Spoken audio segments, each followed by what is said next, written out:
अस्सलाम वालेकुम dear students, आज हम जिस टॉपिक पे बात करेंगे वो है कैपेसिटर। कैपेसिटर आप छोटी क्लासेस में भी पढ़ते आ रहे हैं। कैपेसिटर क्या होता है? कैपेसिटर एक ऐसी डिवाइस है जिसके ज़रिए हम लोग एनर्जी को स्टोर करते हैं या इलेक्ट्रिक चार्ज को स्टोर करते हैं। तो अगर हमने इसके बारे में लिखना हो तो क्या लिखेंगे?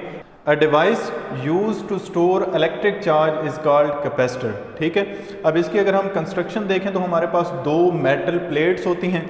ठीक है, इनको बैटरी के साथ कनेक्ट कर दिया जाता है और इन दोनों प्लेट्स के दरमियान लेट से जो डिस्टेंस है वो d है।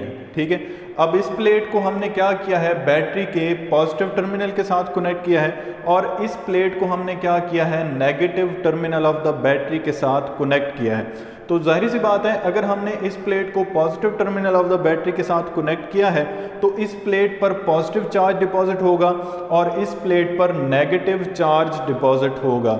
इसके बाद अगर हम कैपेसिटेंस के लिए एक्सप्रेशन देखें तो कैपेसिटेंस का एक्सप्रेशन क्या बनेगा?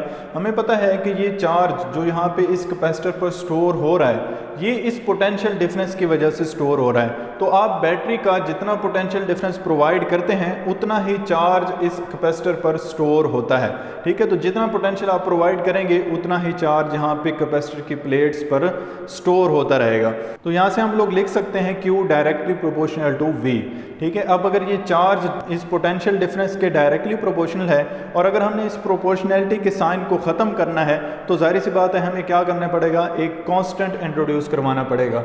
तो Q इक्वल टू CV हम इसको लिख सकते हैं। इसमें जो C है ये कांस्टेंट ऑफ प्रोपोर्शनैलिटी है और इसको हम लोग कैपेसिटेंस ऑफ कैपेसिटर भी कहते हैं। ठीक है, कैपेसिटेंस का क्या मतलब है, इसी बात को अब हम लोग डिफाइन करेंगे कि कैपेसिटेंस क्या होती है। The ability of capacitor to store a charge is called capacitance. एक कैपेसिटर कितना चार्ज स्टोर कर सकता है इसको हम लोग कहते हैं कैपेसिटेंस ऑफ द कैपेसिटर। अब ये जो कैपेसिटेंस है ये किन फैक्टर्स पर डिपेंड करती है ये बात हम लोग देखेंगे। तो ये सबसे पहले ज्योमेट्री ऑफ द कैपेसिटर पर डिपेंड करती है।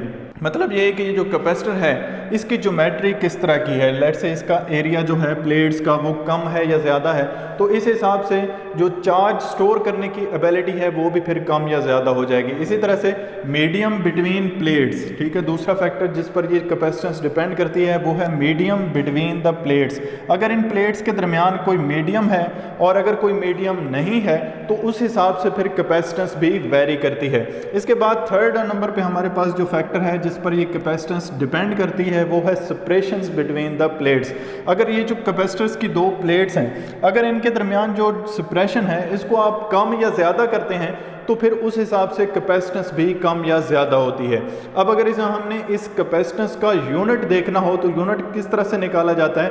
यूनिट हमेशा फार्मूले से निकाला जाता है। तो फार्मूला क्या है कैपेसिटेंस का? यहाँ से हमने Q इक्वल टू CV किया था। ठीक है, तो अगर हम C को सेपरेट करें तो V जो है वो लेफ्ट हैंड साइड पे जाके डिवाइड हो जाएगा। तो C equals to Q by V। अब हमने क्या करना है, इसका यूनिट निकालना है। तो चार्ज का यूनिट क्या होता है? चार्ज का यूनिट होता है कूलम और हमारे पास पोटेंशियल का यूनिट क्या होता है? इसका यूनिट होता है वोल्ट। तो कूलम पर वोल्ट इसका यूनिट बन जाएगा कैपेसिटेंस का और इसको हम लोग फैरेड भी कहते हैं। ठीक है, माइकल फैराडे नामी साइंटिस्ट की वजह से इसका यूनिट को नाम दिया गया है फैरेड का। तो अगर आपसे MCQ में पूछ लिया जाता है कि कूलम पर वोल्ट किसके इक्वल होता है तो आप लोग लिख सकते हैं कि ये फैरेड के इक्वल होता है। और अगर कैपेसिटेंस का यूनिट पूछा जाए तो आपके पास फैरेड भी इसका यूनिट है और कूलम पर वोल्ट भी कैपेसिटेंस का यूनिट है। लास्ट पे हम लोग ये देखते हैं कि जो कैपेसिटेंस है इसका यूनिट फैरेड तो है लेकिन ये बड़ा यूनिट है। अगर आपको प्रैक्टिकली आप कहीं पे कोई वर्क कर रहे हैं और अगर आपको छोटे यूनिट्स चाहिए तो इस जो कैपेसिटेंस है इसके छोटे यूनिट्स भी होते हैं। लेट से मेरे पास है माइक्रो फैरेड। ठीक है, माइक्रो फैरेड क्या होता है? 10⁻⁻⁶ फैरेड। इसी तरह से हम लोग पिको फैरेड भी यूज़ करते हैं। तो पिको फैरेड क्या होता है? 1 पिको फैरेड इक्वल होता है 10⁻⁻12 फैरेड के। तो स्टूडेंट्स ये था हमारा आज का लेक्चर जिसमें हमने सबसे पहले कैपेसिटर को देखा कि कैपेसिटर क्या होता है, चार्ज स्टोर करने वाली डिवाइस होती है। इसके बाद हमने कैपेसिटर की कंस्ट्रक्शन देखी कि ये कैपेसिटर किस तरह से बनता है। ये दो मेटल प्लेट से मिलकर बनता है और इनको कनेक्ट किया जाता है बैटरी के साथ। उसके बाद हमने क्या देखा था? हमने एक्सप्रेशन ड्राइव किया था कैपेसिटेंस के लिए और एट द एंड हमने कैपेसिटेंस के लिए देखा था कि ये किन फैक्टर्स पर कैपेसिटेंस डिपेंड करती है और इसके यूनिट्स क्या हैं। होपफुली आपको सारी बातों की बहुत अच्छी तरह से समझ आ गई होगी। अब आपसे मुलाकात होगी इंशाल्लाह नेक्स्ट लेक्चर में। तब तक के लिए अल्लाह हाफिज़।